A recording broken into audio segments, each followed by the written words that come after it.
Basically, the previous franchisor was a license. It wasn't actually a franchise as such. And what he did is he paid a certain amount of money to use the brand.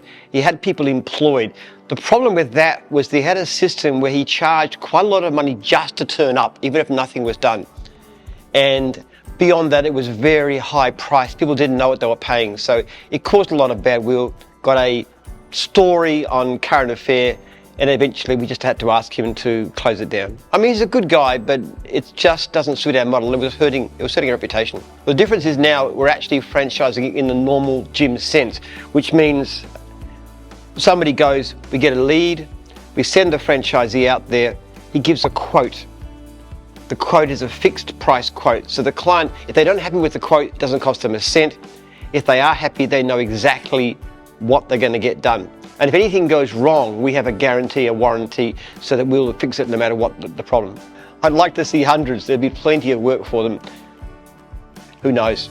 Our top divisions tend to have over 200, and they're more and more joining that group all the time. So I'd love to see we had a couple of hundred one day.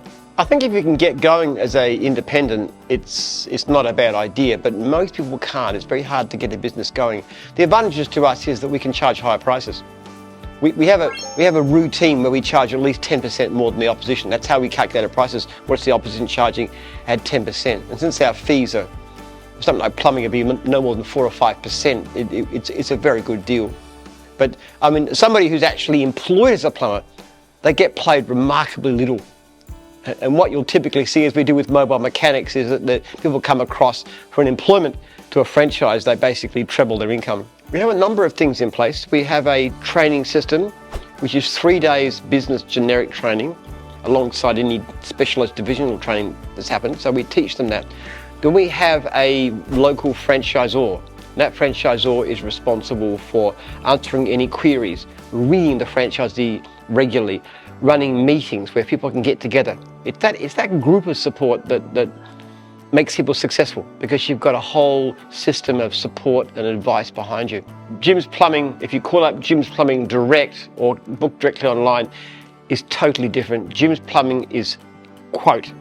No obligation quotes, no charge to turning up. You know exactly what you're up for before you start. And that's what customers want. It works for every other division.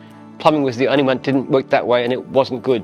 Now it'll be normal, great gym service. If a customer gets a problem with a job, we stand behind and fix it. We've had franchisees who've gone from the system, something goes wrong, we go back and fix it. The big move for us came from the Current Affair story.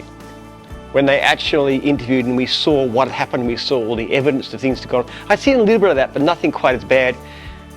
I must say, when that thing came out, I just looked at it and said, we cannot do this anymore. This is hurting the brand.